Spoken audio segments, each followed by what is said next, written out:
Does the microphone work? Good. And I've got the power over the PowerPoint. No, I go back. Yes, thank you, Governor, for this great speech and support for data and statistics.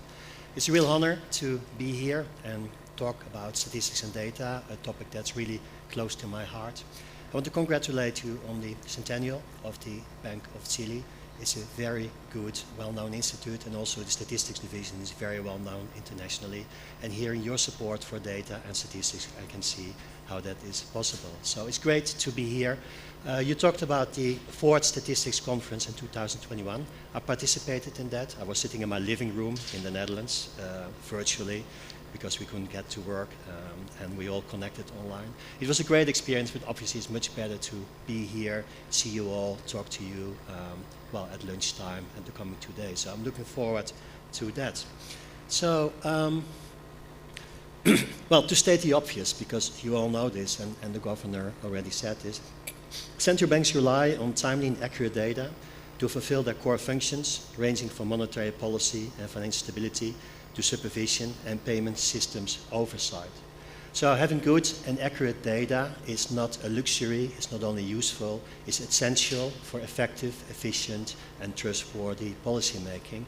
And well, it's clear that this is seen broadly, and this makes our field of data statistics not only very interesting and exciting, but also very relevant.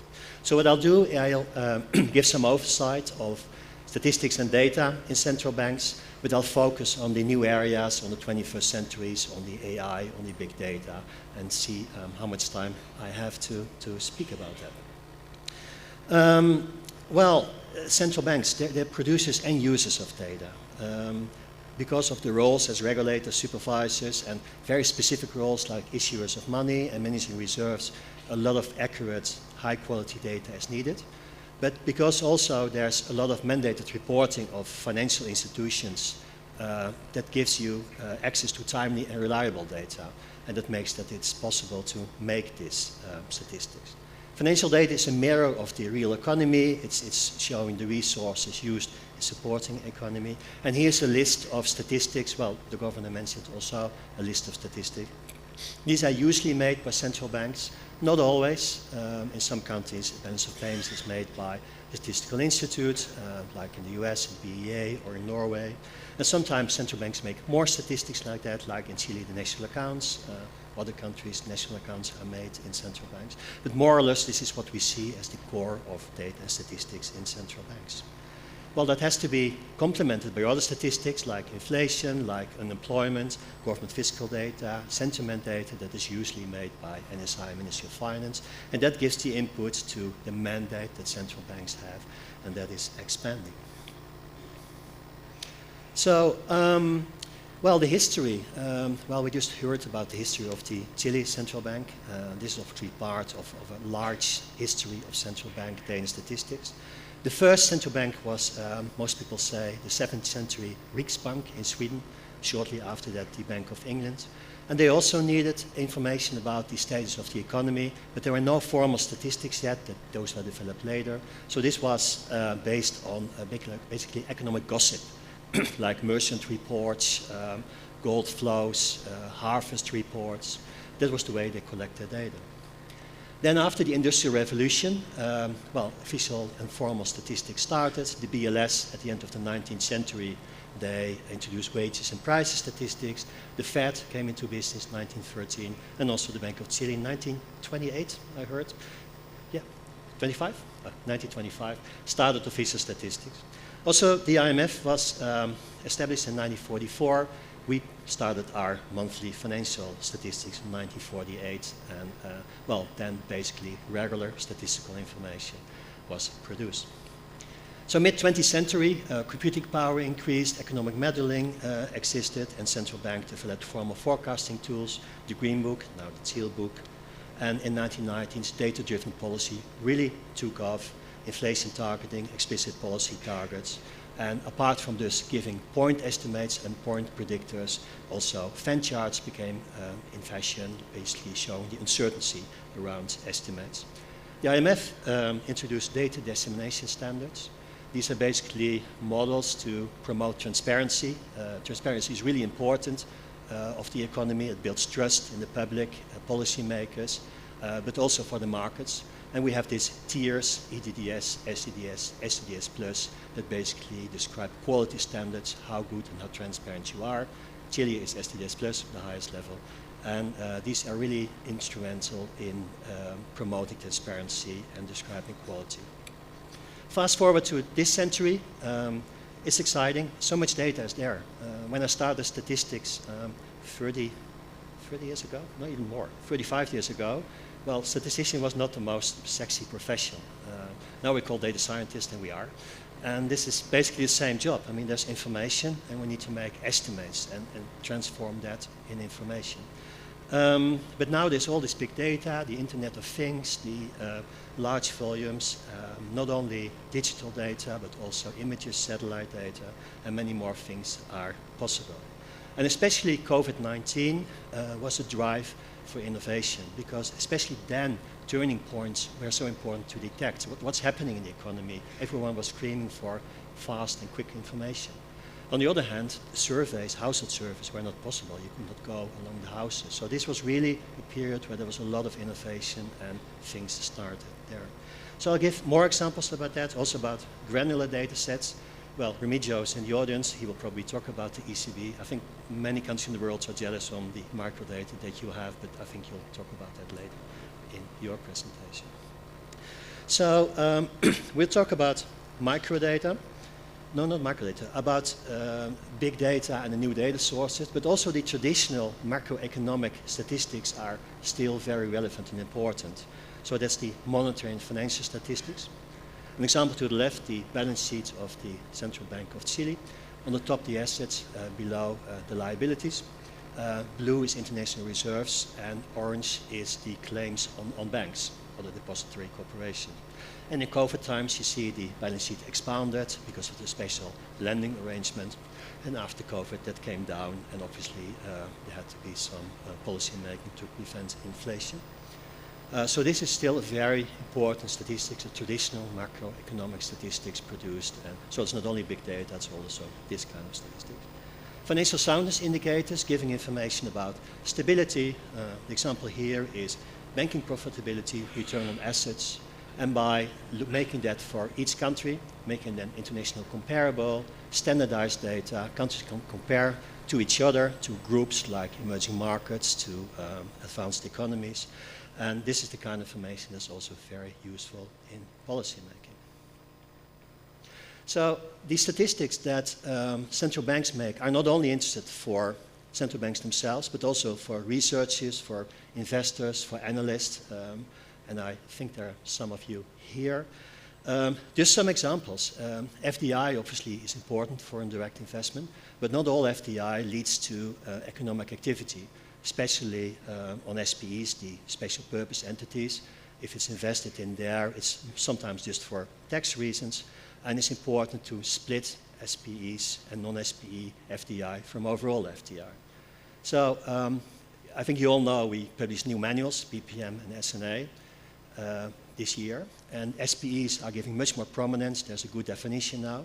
The IMF started data collection starting last quarter of last year. I think we have 28 countries reporting now quarterly data on SPEs, and that will increase. So this is information very important also for analysts. What's going on in the economy? It's not just FDI, it's also the SPEs, what's really driving economic activity.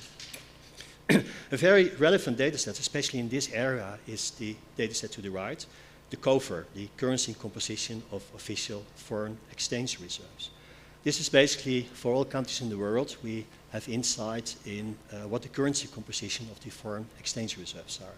Well, I say all countries, for about 10% it's unallocated, so we don't know, but for 90% we do. And basically what you can see is follow in time. For example, what's the effect of appreciation of the dollar? This happened last quarter of 24. You see the overall reserves are shrinking. But I guess the coming years it will be interesting to see what the proportion is of each reserve currency given all the political circumstances in the world. So these are traditional macroeconomic statistics being used by central banks, but also outside. And microdata, well, the governor already mentioned it. If you have macro data, you describe the whole country, the overall economy. And but then you can see where it's heading. But to really know what's going on, you need to disaggregate it on households, on businesses, and microdata is so important to that. So the link between microdata and macrodata is important. And what you see is that more and more central banks are using microdata. The example given here is of the Fed using credit card data to see consumer spending and having clear insights in, well, consumer demand, financial stress among households. But also the European Central Bank, again, and the credit loan level data, very detailed data sets showing all these individual loans and seeing that you can follow what's happening with monetary transmission, with financial tightness, country bank level bank responses. So these are very powerful data sets, and I think they will increase in value. So fast forward to the new age of data. The availability of data in volume, variety, and velocity is revolutionizing how central banks and other policymakers make decisions in an increasingly complex and uncertain world. So there's more data, different kind of data, and we can use that to make statistics. And in my view, these statistics will not replace traditional statistics. It will add them, they're complementary. There are only a few examples that you can replace traditional statistics by big data. The CPI, inflation, is an example where you can use scanner data or web scraping to replace traditional data collection.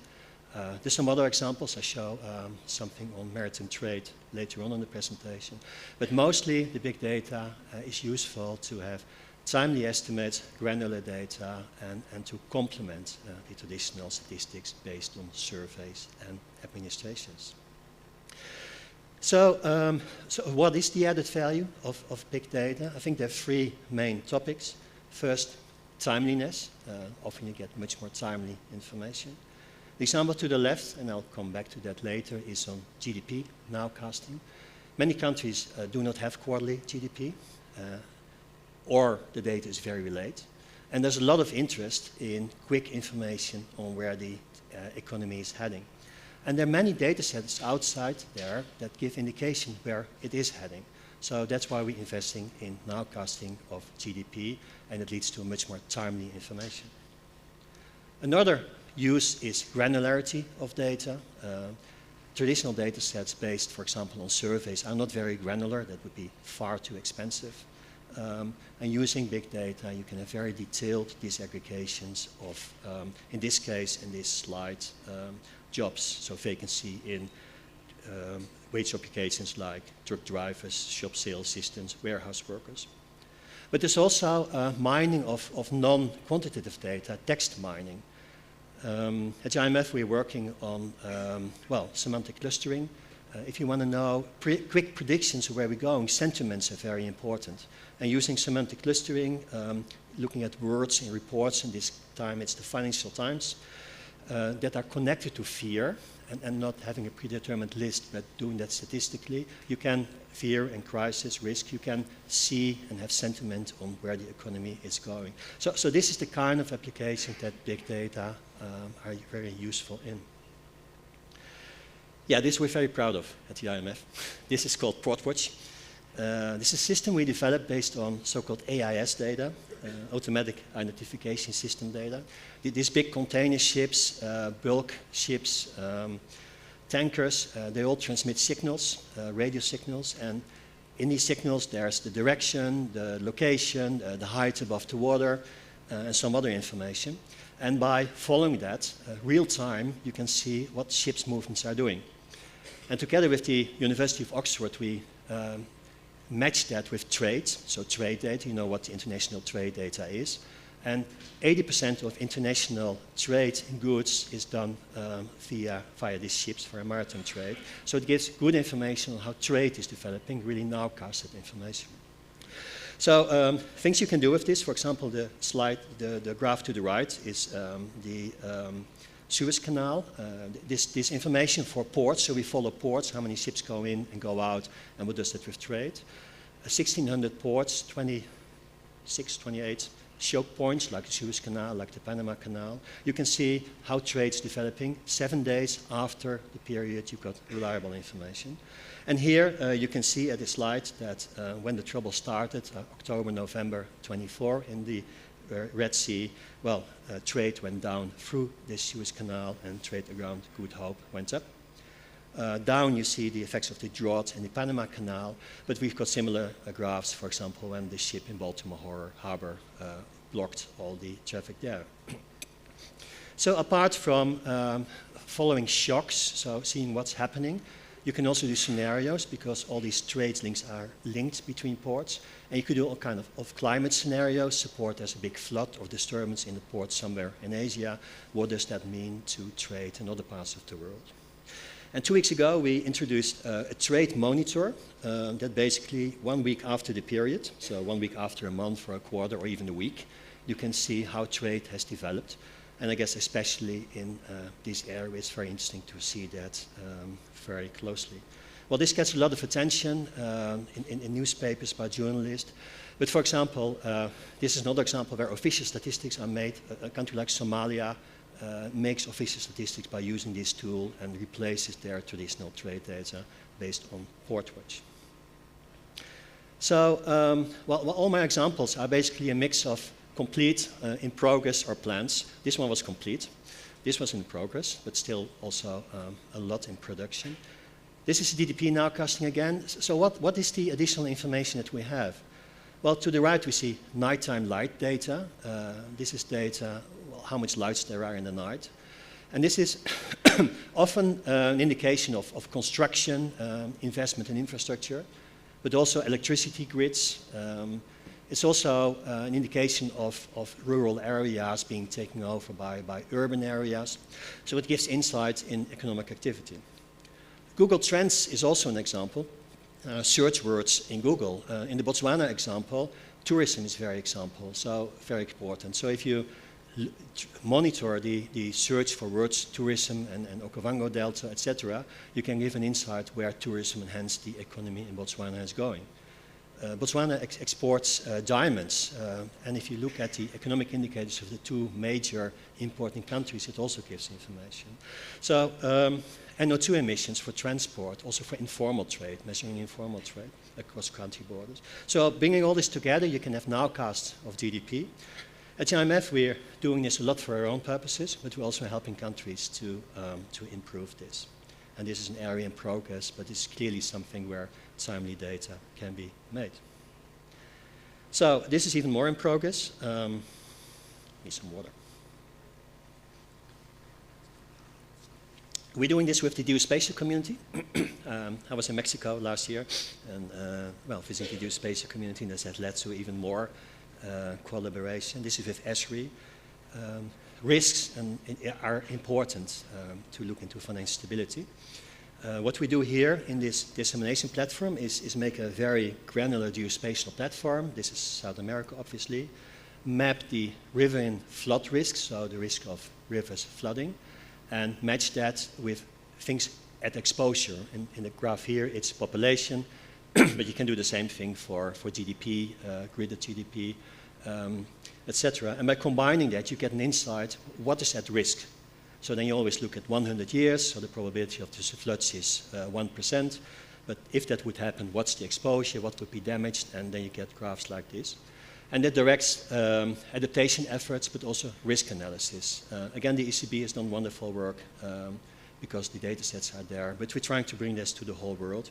And this is going to be a global public good together with the geospatial community. Loans and portfolios, mortgages, then you get some information about financial risk. So this is what we're doing. and when I say we, and that's basically the case for the whole presentation, it's not only the IMF. This all we're doing is really collaboration with many international institutions. I see Bruno here from the BIS. So there's a lot of collaboration. And this in particular is part of something called the Data Gaps Initiative. The D20, Ministers of Finance and Governors, asked us, the IMF, together with BIS, World Bank, OECD, UN, and many others, and the G20 economies, to develop data gaps, filling data gaps. So this is the third phase of the Data Gaps Initiative.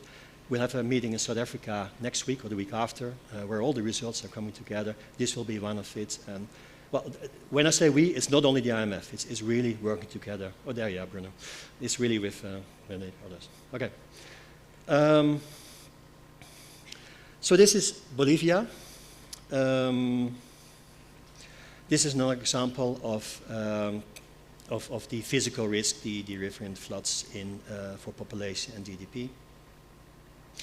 Well, this is an example of text analysis, job postings for granular and timely analysis of the labor market.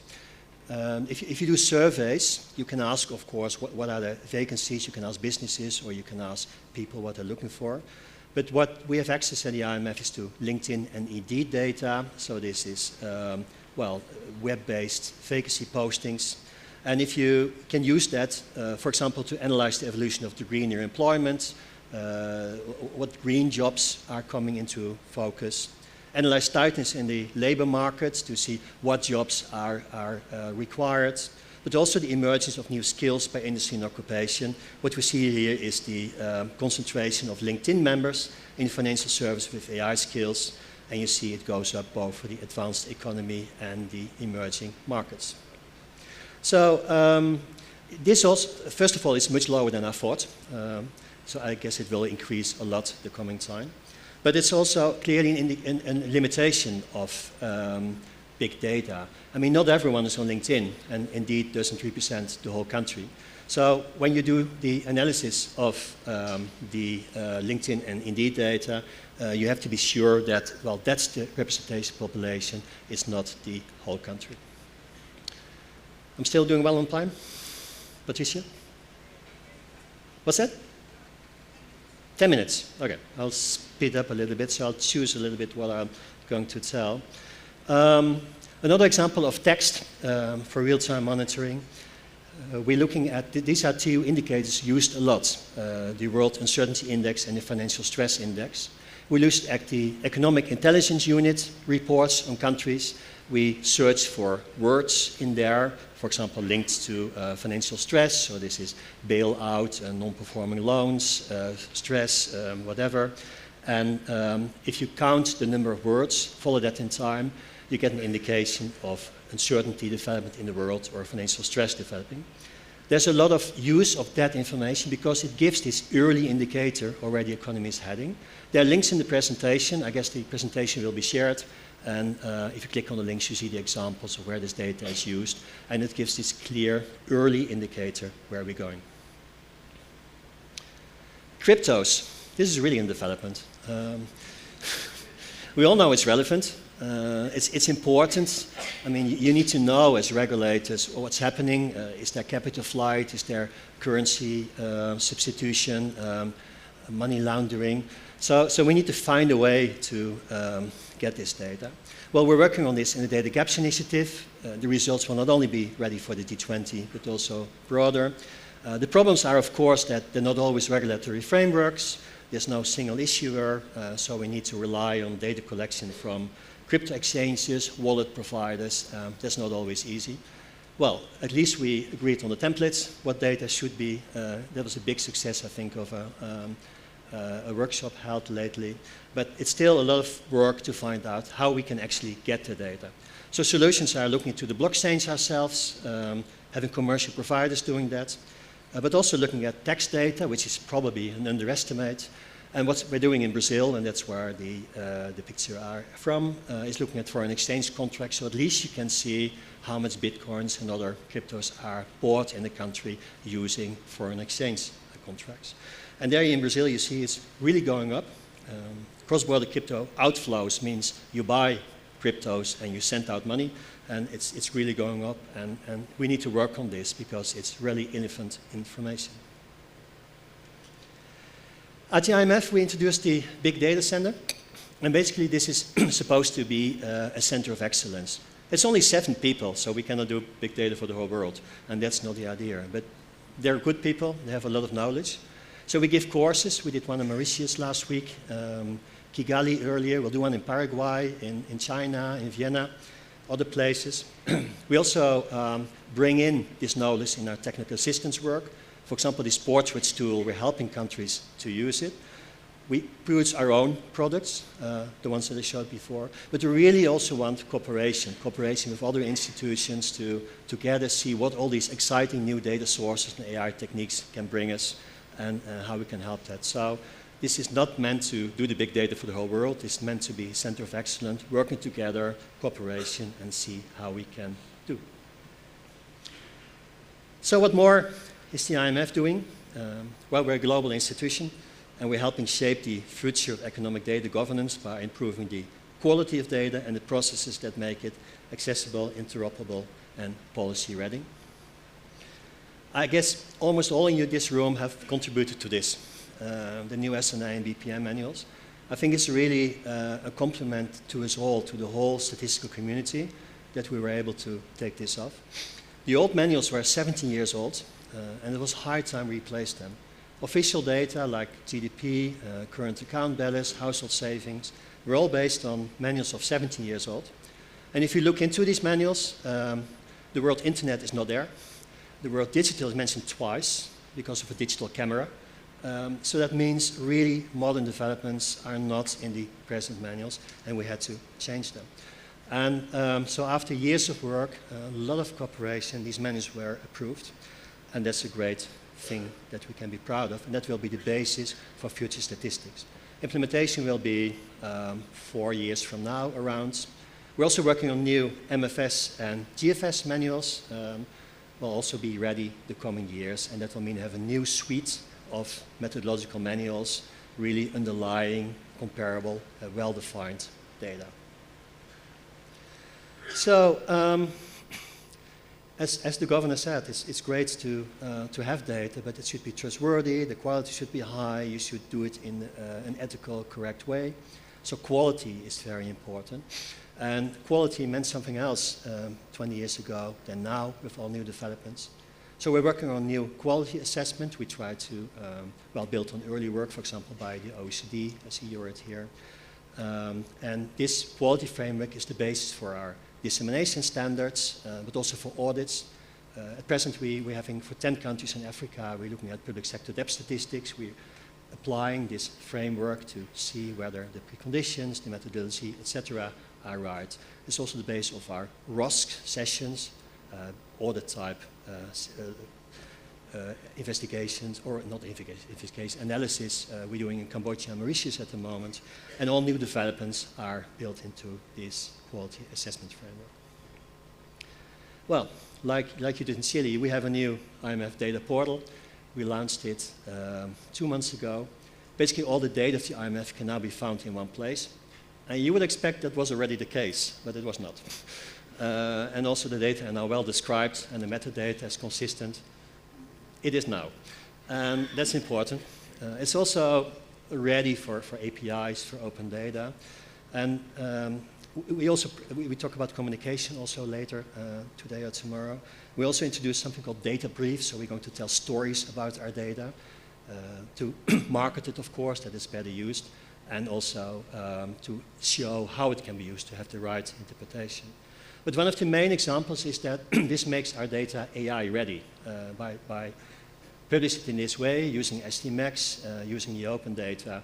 It can be accessed by AI tools.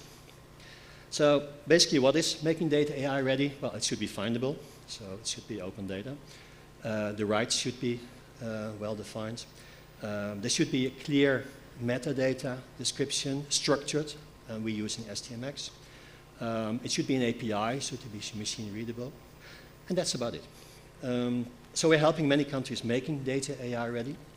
And that will not only help automatically retrieving data as IMF, World Bank, and others from your countries, but also giving access to tools. And this is another thing we're very proud of at the IMF. These are 2 AI tools we're developing now, and a number of you have tested them already.